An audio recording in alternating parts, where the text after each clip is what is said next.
Let's be completely honest. When you've had a long, exhausting day and your brain is screaming with stress, what is the very first thing you do? Do you run to the presence of God, or do you reach for your phone, sit on the couch, and scroll through social media or watch 3 hours of television? See, we tell ourselves, I'm just unwinding, I'm just relaxing. But if we're honest, we aren't relaxing, we're numbing. There is a massive difference between numbing your stress and having real biblical peace of mind.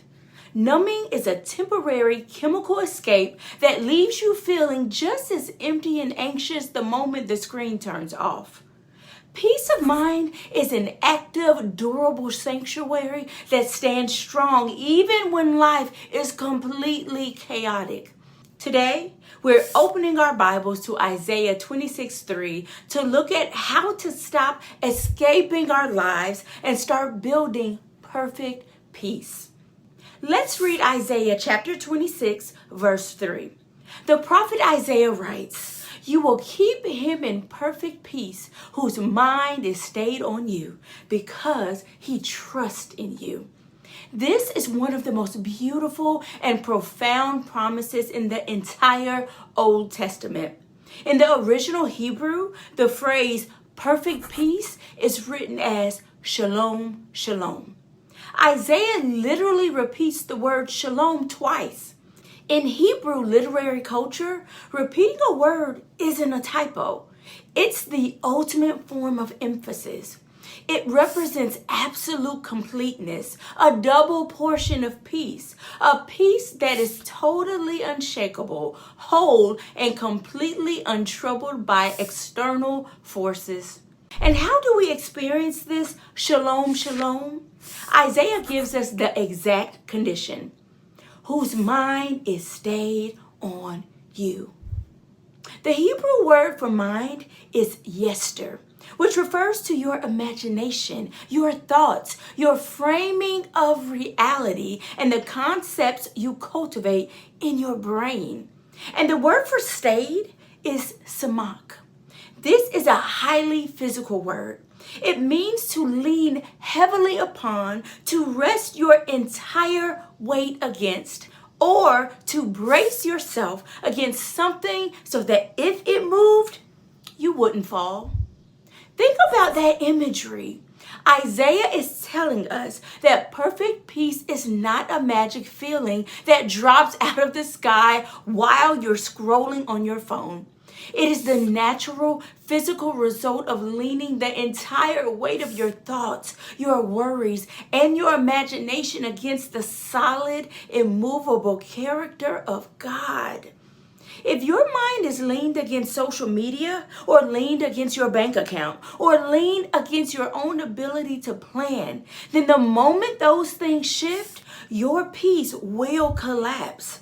But when your mind is samak, braced against God, you are completely secure.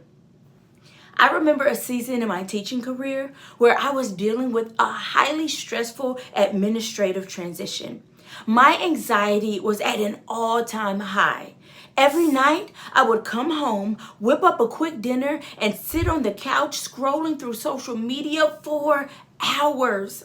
I told myself I was resting after a hard day of teaching, but I noticed that the more I scrolled, the more irritable I became. My chest felt tight, my sleep was shallow, and I woke up every morning with this sense of dread. One night, my phone battery died, and I was forced to sit in the quiet. In that stillness, I realized I wasn't resting at all.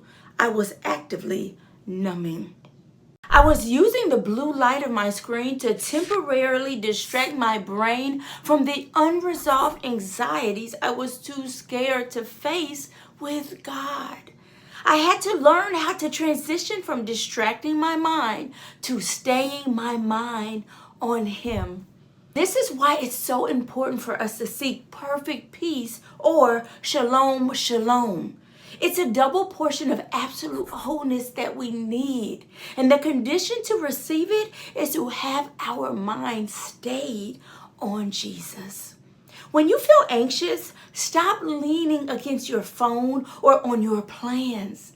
Lean your entire mental weight against his character and let him hold you up.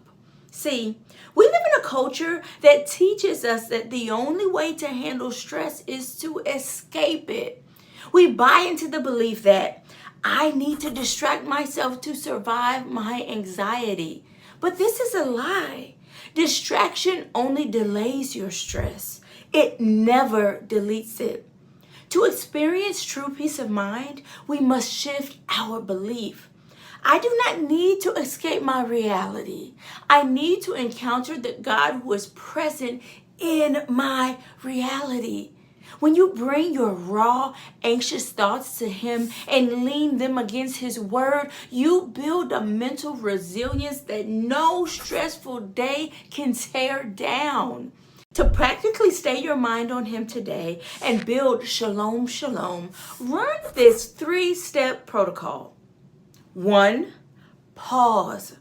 The moment you feel the urge to numb, whether it's grabbing your phone, opening a streaming app, or overscheduling, stop.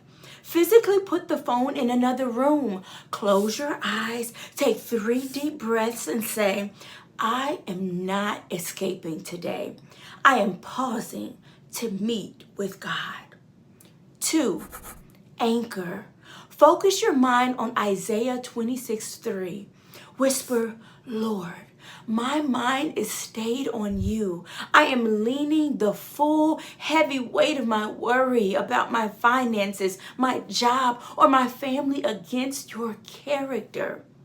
Visualize yourself physically leaning against his massive protective hand. 3, respond. Instead of retreating into isolation, do one small life-giving activity that connects you to his creation. Read a single psalm aloud. Step outside and look at the sky. Or write down 3 concrete things you're thankful for. Choose active rest over passive numbing.